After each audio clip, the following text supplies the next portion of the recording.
Welcome to Conversations Within the Chair, where we talk anything success, life, barber experiences inside of a barber chair. I'm your host, Alex Blends, and today we have a very special treat for you guys. We have a Monterey County realtor by the name of Eraclio Rodriguez. Thank you so much for being here, dude. I really appreciate you coming through.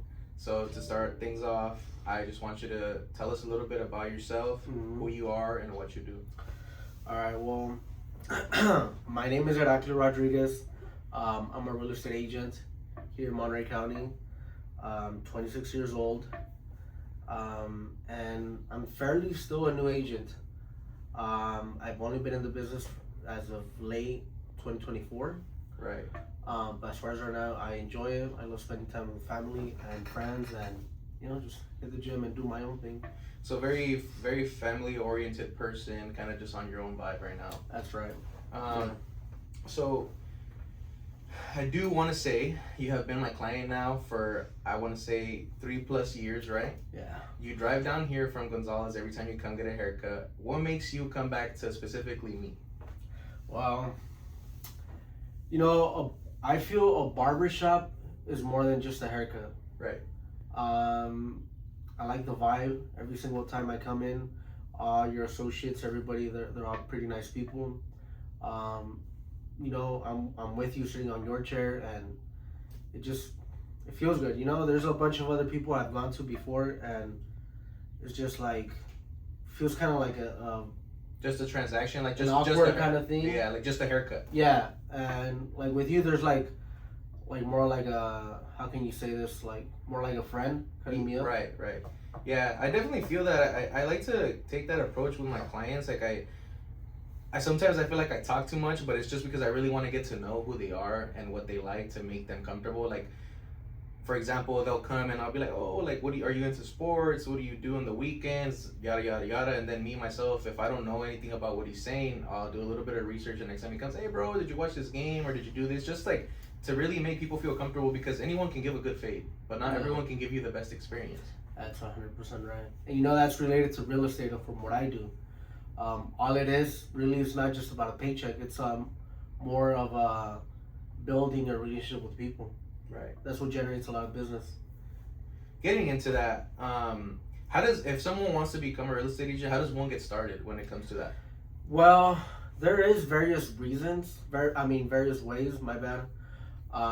The way I did it, I studied a course online. It was 3 courses. You do those 3 courses. After that, you apply for the state exam here for California. Right. 150 questions. I must admit, I didn't pass it on my first time. I didn't pass it on my second time, but the 3rd time I passed it. And it's crazy. Studying really is everything. Studying, the first time I was more kind of doing it more to like get a feel. Right. What's this test really about? It's only 3 hours, and I felt like the walls were closing in.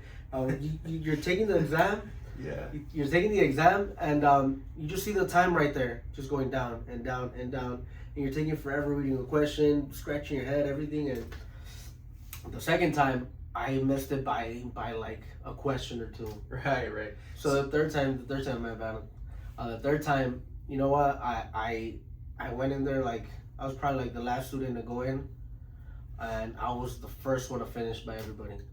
So going back to that, so you said you took 3 courses online. As far as those courses, time frame wise, how long did that take you to be able to be done? They don't really take long. You can do it in less than a year. Right. I can't remember. I don't remember if it was like per course like 30 or 60 days. I'm not 100% sure. I think it might have been like 30 days each course. And each course, after you finish the course, you have to take an exam online. It's open book, and it's if you fail it, you could retake it. So it's pretty easy, kind of, but you just really have to pay attention. Right.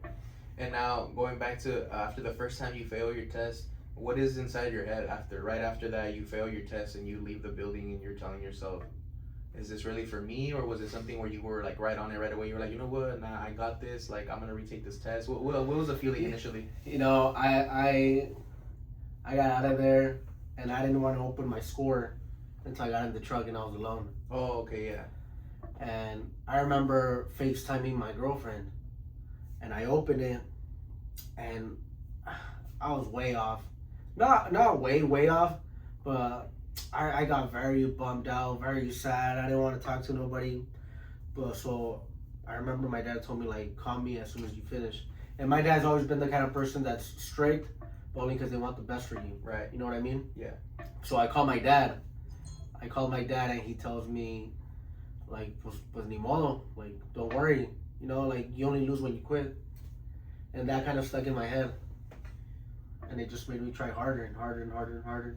Was it definitely a very emotional moment for you, or you would say it wasn't as bad as you thought you could have maybe felt? I think it was pretty emotional.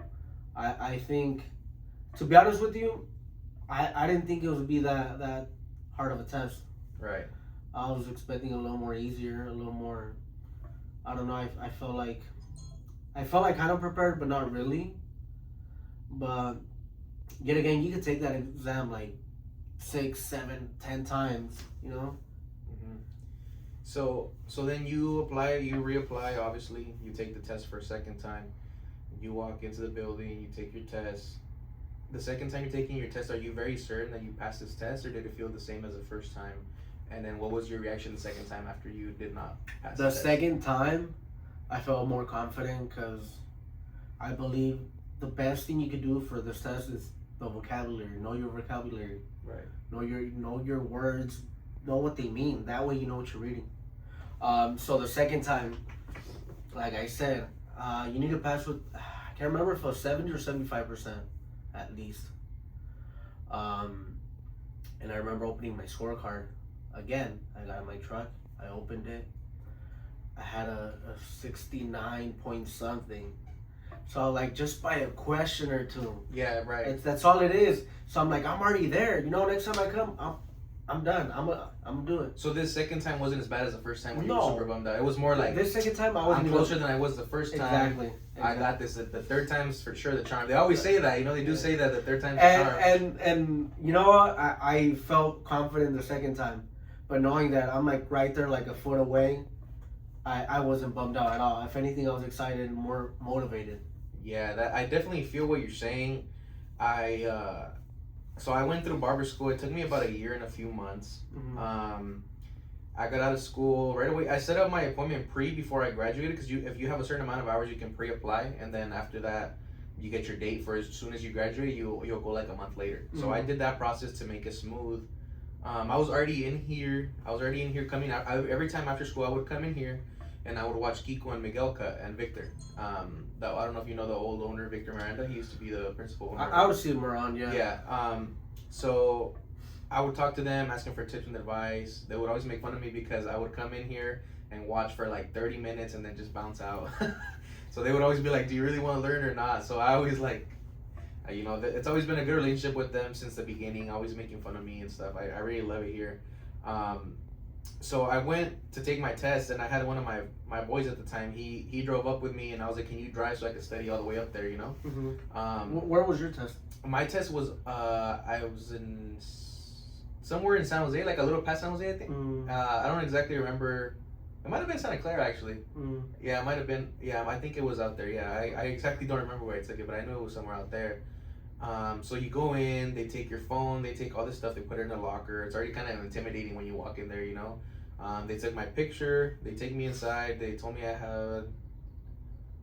I forget how long it is, but I did have a few hours. But man, when I tell you that I studied all the way up there the days before, and I really did, like, the one thing I liked about, so I went to Wayne's College of Beauty in Salinas. Mm-hmm. Shout out to Moy and Bertha and Fabi. Thank you guys for teaching me everything. Mm-hmm. I really had a good time there. So then I move on, and we get there, and I felt great. Like, well, I was nervous, but I felt like, you know what, if I don't pass this, I don't know who the fuck would, because I was studying the whole time. So we get there, I'm taking the test, I'm actually clicking through these questions hella fast. So I'm like, damn, am I going too fast? Am I not reading them enough? But no, dude, I finished out of everyone that went in with me, I finished in like 15 minutes, got out, and I was nervous because I was like, dang, I finished too fast. But then they call my name and they're like, you passed. Because they tell you right there, because they have to take your picture for the license. Yeah. And I think like I probably couldn't have ever felt a better feeling than hearing you pass, because obviously you dedicate a year and a few months to something, and the money you invested for trade school, like hearing that was really like, I was like, damn, dude, like it means a lot. So I go outside, I tell my boy, you know, he gives me a hug. We were really happy, and you know, we took off. We went to go have shout out Angry Chicks, San Jose. After that, we went to Angry Chicks. It was good. Before it was in Salinas, everybody, like it used to be good, you know. So yeah, we went to Angry Chicks, and then that was it. That was my story on how I became a barber. I really, man, when I tell you I love to do this, I really love to do this, bro. Yeah, you know, like I said, not everything's about money. It's like where you're comfortable, where you're happy. Exactly. I definitely feel like here in Castroville, or being in this barbershop, you do get to meet a lot of people from town, and not just from Castroville, but Prundale area, Marina area. I have a lot of clients like you as well. You come from Gonzales, which is a little further than anything else, but I do have clients who come all the way from Monterey and Carmel. I have clients who come from Marina, Seaside, Salinas, Prundale, Castroville, obviously here, and then I even have a few clients from Watsonville. So pretty much everywhere. A few of my cousins have actually moved out to Los Baños, and every now and then they'll come in and they get a haircut. So it's a little far, but yeah, but I mean, like I said, like you said, you know, you really enjoy it. I really do. I definitely think that I'm where God wants me to be right now in life, and I just really leave everything up to Him and let Him guide me through what it is that He thinks is good for my life. That's good. Yeah. You know, when talking about when I passed my exam the third time. Yeah. When I passed my exam the third time, I didn't get an envelope this time. You know, after because they give, and you go in, and they give you a number in the locker. You put all your things in, your jacket. You can't have no long sleeves, no nothing. Then there's people walking up and down in the room while everybody's testing. So when I got my things and then went to go get my report card, my what do you call it? My report, Test results? my exam results. Yeah, there you go. Report card. Go ahead, bro. My bad. She didn't give me one. She said, like, I don't know why it's not printing.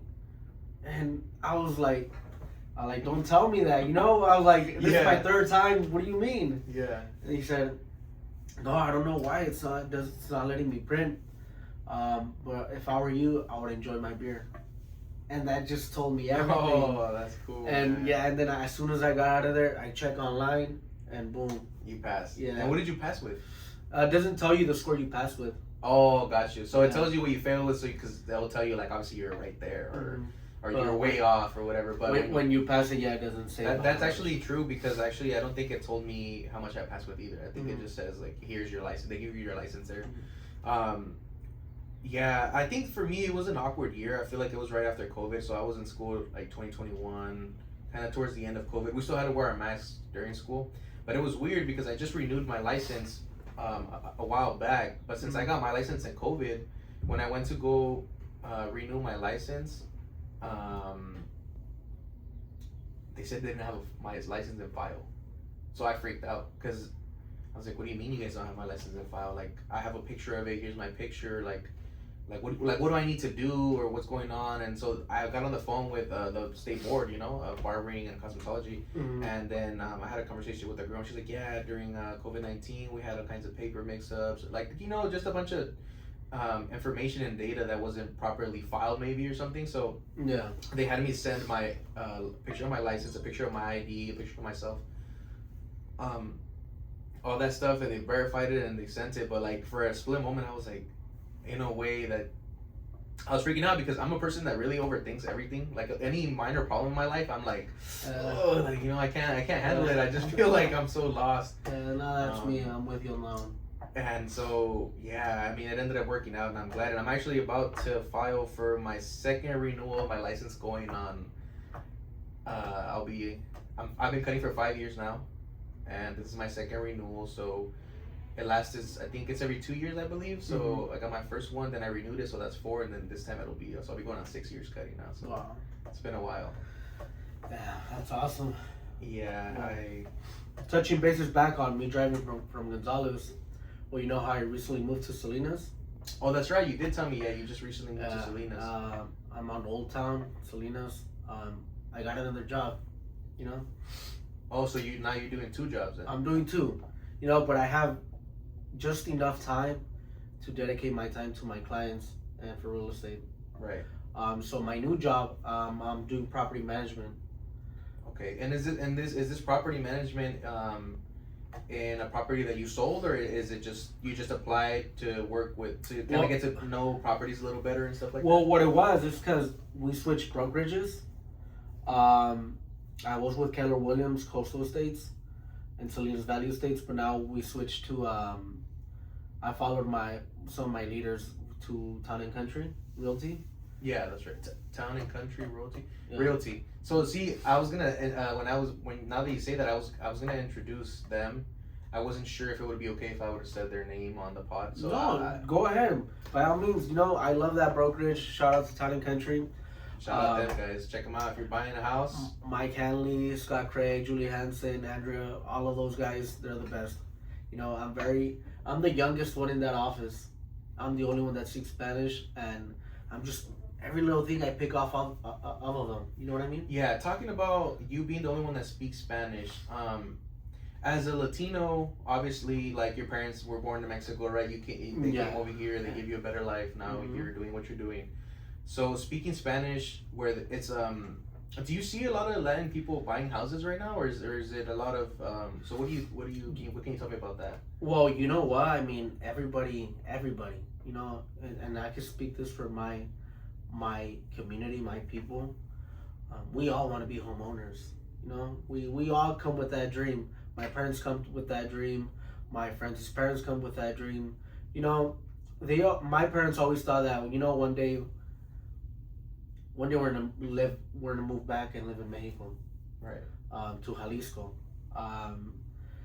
and that never came to point.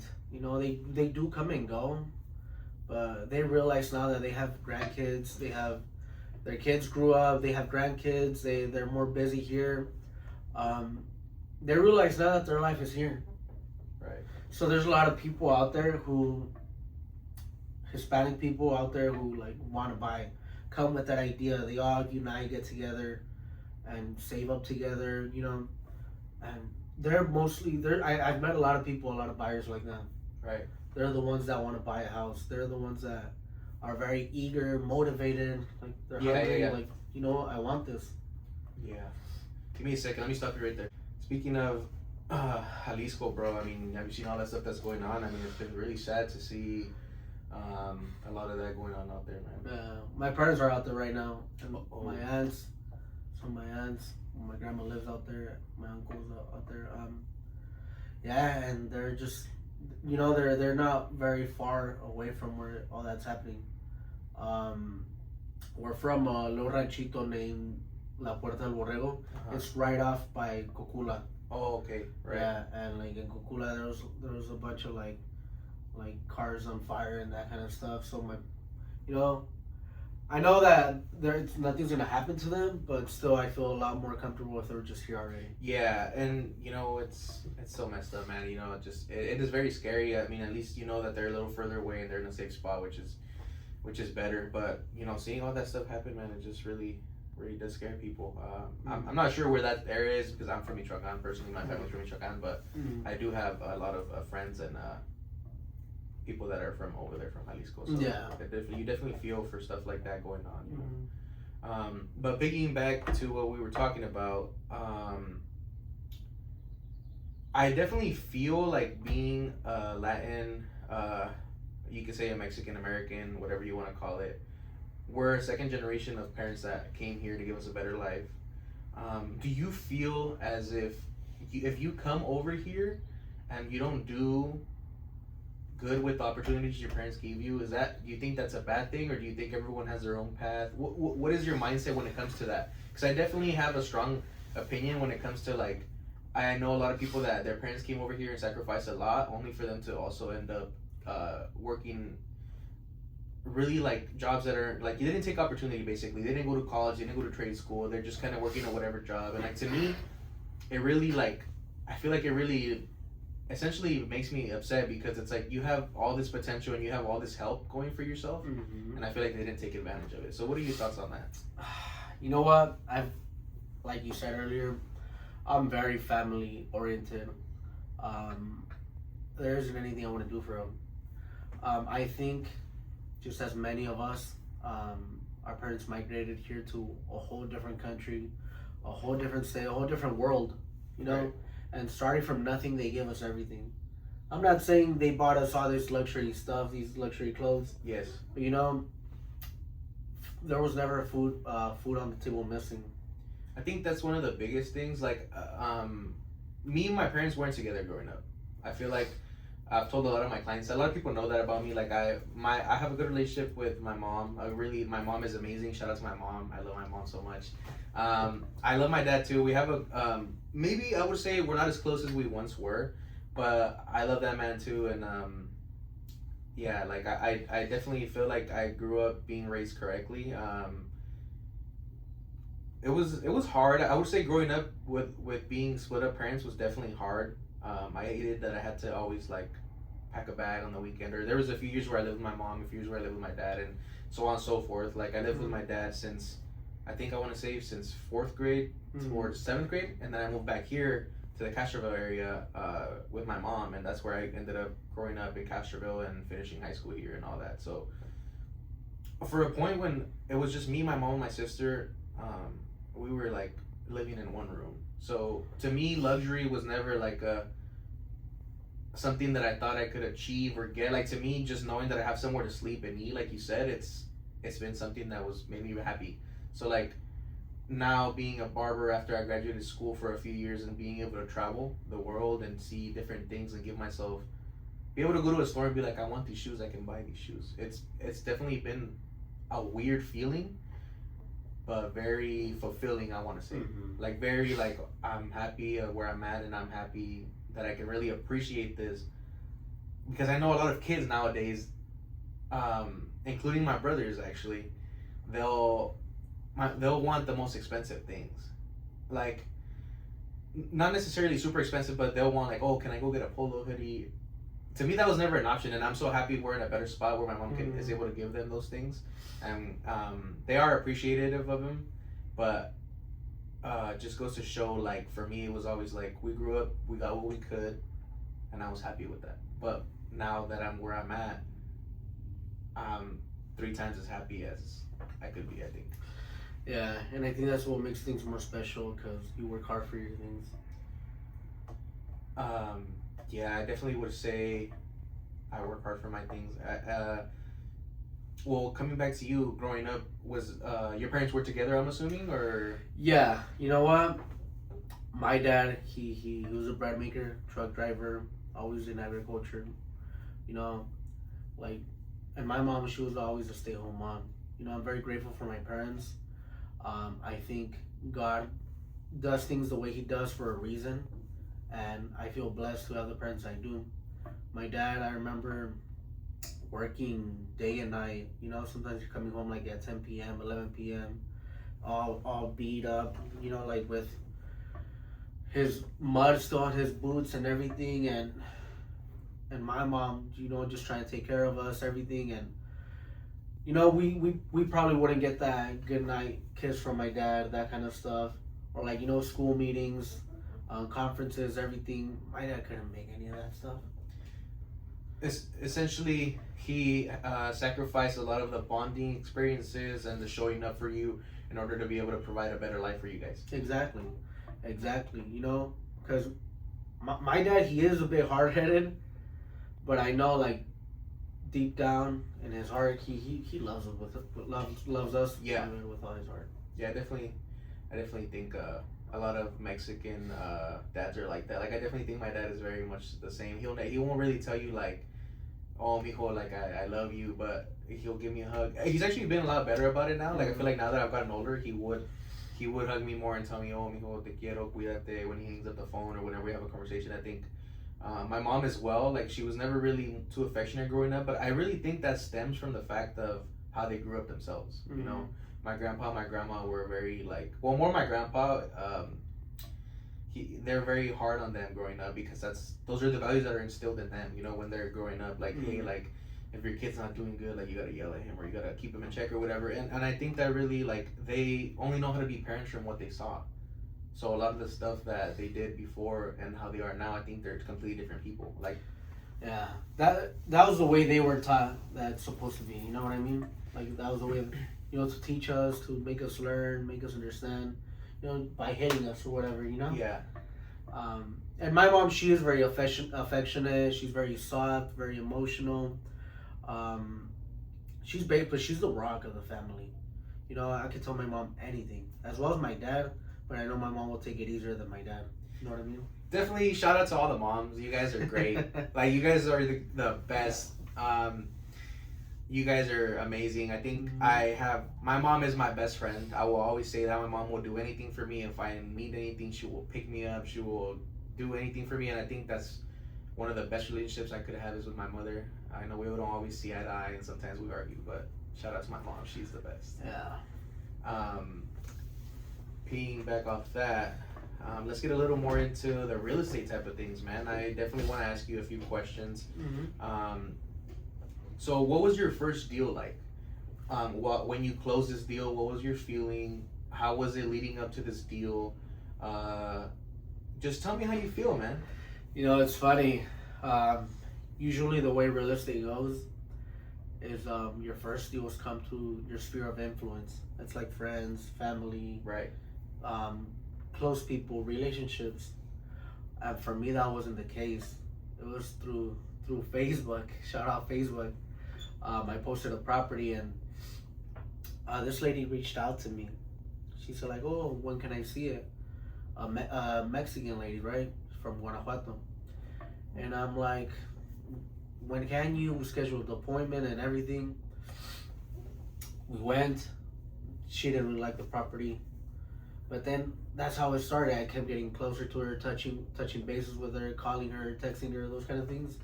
And little by little, all those like, "Oh, I didn't like this one. Oh, this." It came to a transaction. We built a bond, and it came to a transaction. And after that first transaction, this was in May 2025. I felt like a relief, like less weight on my shoulders. I felt very emotional. My first big paycheck. Right. I was like, wow, I couldn't believe my eyes. Because most real estate companies are commission based, correct? If I'm right. Yeah, that's all it is really. The way you make money in real estate is all commission based. Okay, so for everyone that thinks people just easily make money in real estate, it's not that easy, guys. It's a challenge. You need to put in work. I'm telling you. Like, going back to those first few meetups with her, was it very frustrating showing her different properties and her not really being into them, or were you understanding of the fact that you want to give someone the best property and the best deal for them? I think what it is, for me, I'm not pushy. I'm not a big car salesy. The house will come. Trust me.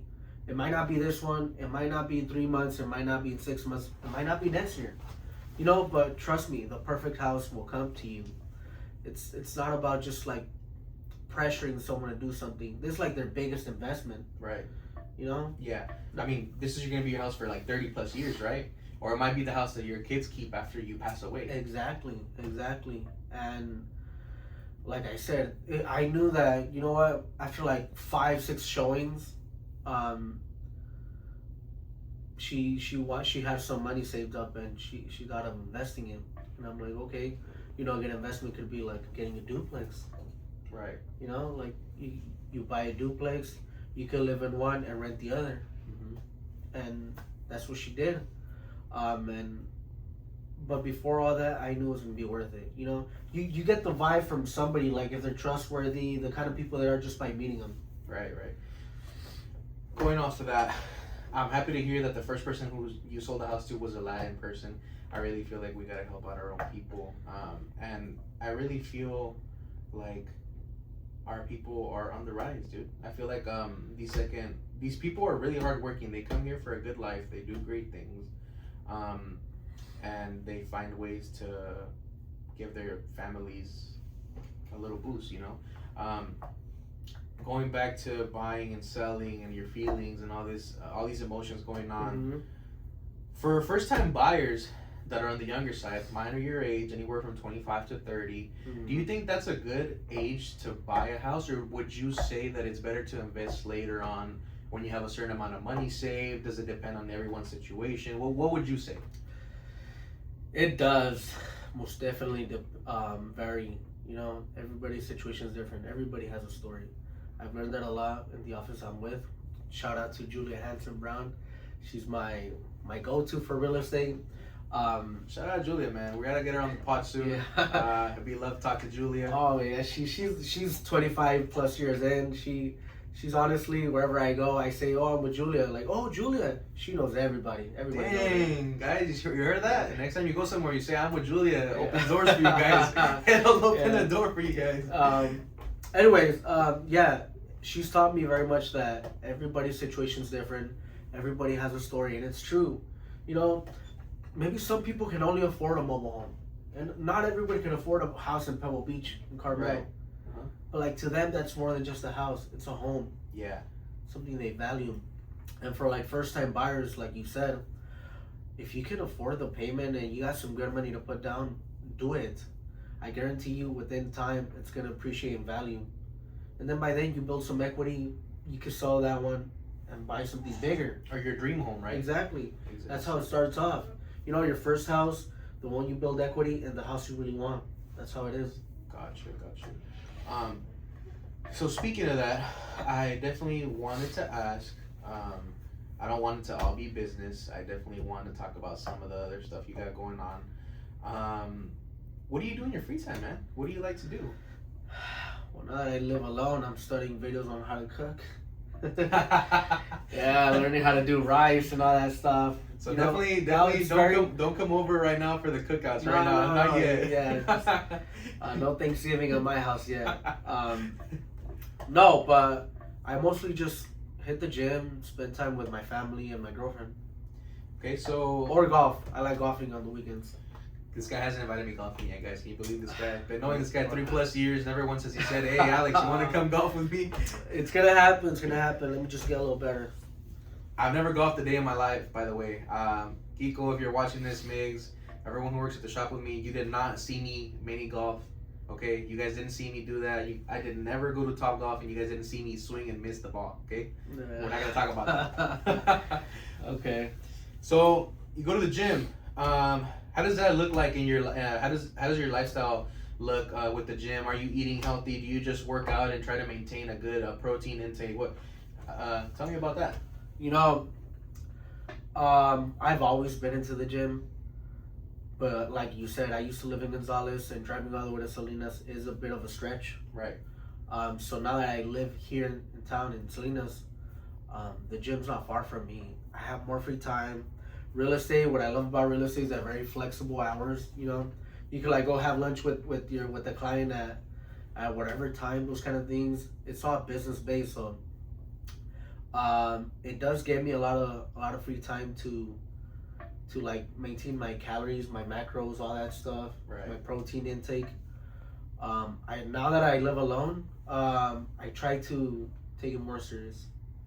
Okay, so I definitely know when you were at your house, it was hard for those macros intakes. You got your mom cooking at home. You got her cooking the mole, the birria, the sopes. And you get home so hungry. What do you do? Do you really want to trade ground beef for a sope? Not really, right? Some enchilada with some cheese on top. Oh man, I just started in February. Taking this very serious, and I get home and usually every Monday is when I'm off, so I'll cook my meals on Monday and do all this stuff. And I get home and mom's like, "Oh, ¿qué vas a hacer? Ya hice de comer," and then I'm like, "Oh, I can't eat all that right now." Yeah. And so it's definitely been tough. We're good. 10 pounds down so far, guys. 10 pounds down. Hopefully by September, my birthday, I'll look a lot better than now. So we gotta stay consistent. But I definitely agree. Being in a Mexican household and trying to lose weight is definitely really It's hard. very, very tough. I'll get home on a Saturday from work and my mom has the chocolate abuelita, the pan, she made chilaquiles. So it's definitely tough. But that being said, you being on your own now, it is a lot easier because you can just cook exactly for yourself. Yeah. Now, is it hard because you overcook for only one person, or how's it been? At first, it was. You know, I made this big old pot of rice, and I didn't want that the next day. That kind of It's stuff. going bad. And Exactly. Yeah. So it was just now I've been learning like how to cook like a little small pot, those kind of things. You know. right. I'm getting my So chicken. picking it back up, bro.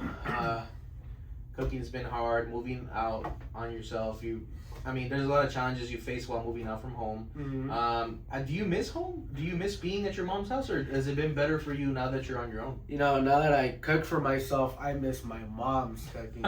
Everything. I don't care if it's fattening. Sometimes I'll want to drive all the way back, even if it's like 7, 8 p.m.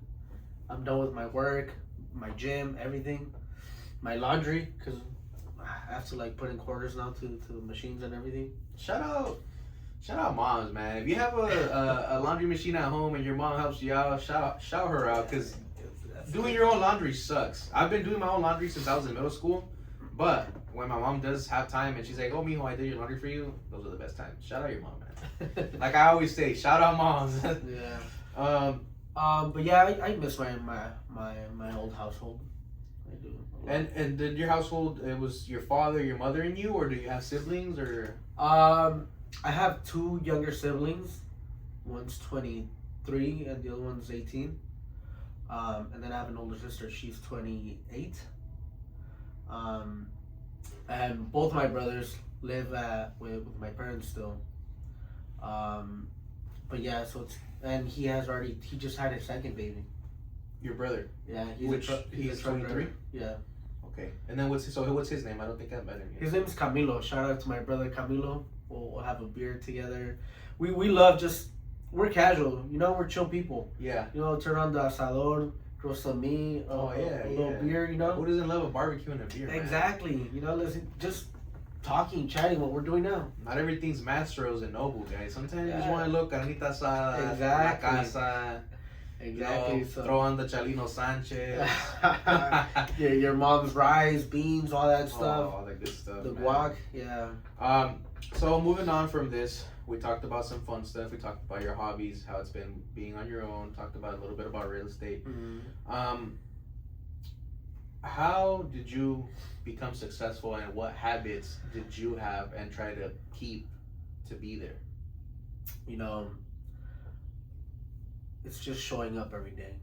In my opinion, that's all I've been doing.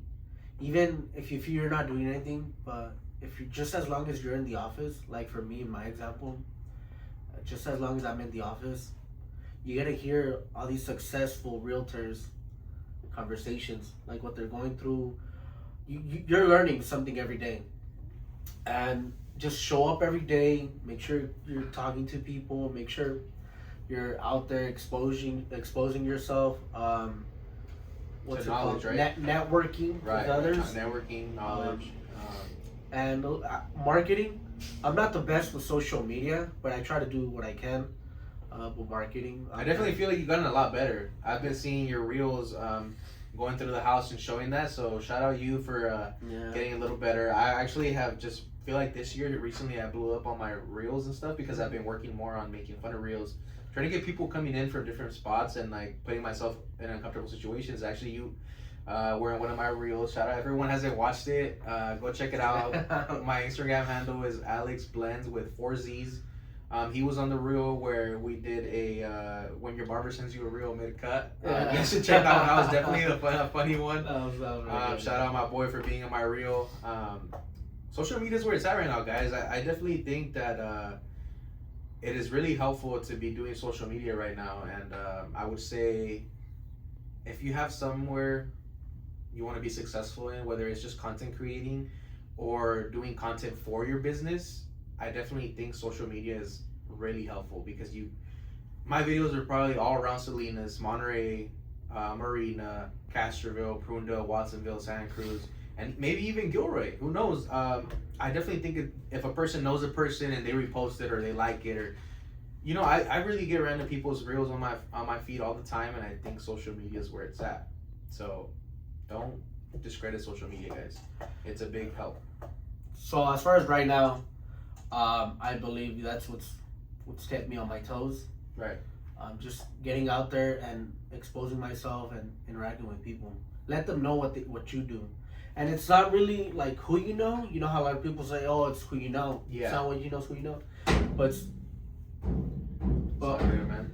But what it is who knows you. Right. See, there it is, guys. Thumbnail this. Thumbnail this. It's not who you know. It's who knows you. Exactly. Like you can know that guy, but what if that guy don't even know you? You know Exactly. what I mean? He's not gonna come up to you, but think about it like this. I've had people come up to me and be like, "Hey, bro, I saw you on an Instagram reel. What do you do?" But I think those people are kind of dumb a little bit because it's literally barber content. But you guys know how it is. But yeah, man, like think about that. I mean, get your name out there. When I first got into the shop, Kiko, Megs, and Victor would always tell me, "Go pass out your cards. You don't even have to talk to nobody. Don't even have to say nothing. Obviously, it's better if you say, 'Hello, I'm this and this, and I do this,' and give them your card." But if you're really a shy person that you don't really like to talk much, just go pass out your business cards, man. Put them on people's windshields, leave them everywhere. I remember I went to CSUMB to the cafeteria and everyone was eating with their headphones on. I just slid my card right there, and I ended up getting some guys from the baseball team at CSUMB. And I mean, yeah, it's you can't just be like laying down, sitting, scrolling on your phone. It's not happening like that. You gotta get out there. You gotta get out there. Yeah. Moving on. Tell us about what advice you would give someone that's growing either a business, if they're in school right now finishing up something, if they're just working at any other place and they want to move up in that workplace. What is advice you would give someone to become successful?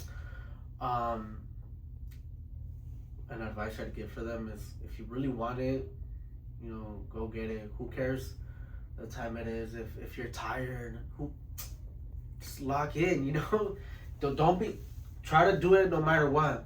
Not everything's about partying and drinking and if you're doing something, say for example you want to get your truck license, say for example like you got to study the questions for the DMV, say for example real estate, and you're not doing all your studying, and when somebody asks you, like say in a week from that, somebody asks you like, "Oh, and how are you? What are you up to?"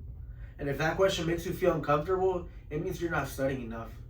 It means like you're not very confident about what you're doing. A question like that shouldn't make you feel uncomfortable. You should be able to like answer it like that and that and that and that shows that. I don't know where I was going with this. That's true. I would say that's true because you know what? Think about it like this, guys. No question that someone asks you should make you uncomfortable. For me, my clients come in and ask me the same question all the time. "What's up, Alex? What you been up to, bro? What are you doing?" And I just straight up with them, man. You know what, bro? I've been doing this. I've been working on this. And if you have nothing to answer when someone asks you that, you're not doing enough. You're just not doing enough. You're not showing up. You're not giving your full potential. Cause think about it. Even the richest man. What's the difference between a rich man and a poor man? They all have 10 fingers, 10 toes. 2 ears, 2 eyes. They're no different from you. If they could do it, why can't you? Especially if they were a self-made millionaire. Mm-hmm. I understand, like, there's certain people who get their wealth passed down. They're different than you. Yeah. But like what we're saying in our cases where we all grew each other's business on our own, like, you're not different from anybody else, man. Mm-hmm. Like, you're really not. You have all the potential in the world to do anything you would like. Just put your mind 100% to it. I definitely feel like we're in a generation right now where everyone is becoming more business savvy. Shout out AI, man. Shout out AI helps you really get to certain places. ChatGPT. That's what I always tell. That's what I always tell my Siri, man. Hey, what do you think Chat's gonna say? But man, thank you for being here. I really appreciate you taking your time. Where can people find you, man? You know what? This business card has all my information here, my phone number, my email address, my webpage, my Instagram, my Facebook. You know what? I'm gonna put it right here down on the link. You can click on it, follow me. And yeah, even if it's just for a question like what's the interest rate like, those kind of things, like hey, could we see this house, or we're thinking of potentially selling, like even if it's just a random question, reach out to me. I promise you it costs you nothing other than your time. I would say really reach out to him, guys, if you're really interested in buying a house, selling your house. If you just have a question, you just want to know what it's like for first-time buyers, I think this is the man for the job. I will be leaving his Instagram in the link in the YouTube description, and I will also be tagging him on my Instagram. You can check out my Instagram at Conversations Within the Chair, literally just like how it's spelled out. And you can also catch my account, Alex Blends, with 4 Z's on Instagram. I will be shouting him out there and on the pod page. This has been Conversations Within the Chair, guys. I really appreciate the first episode. It was amazing. I've been your host, Alex Blends. See you next time.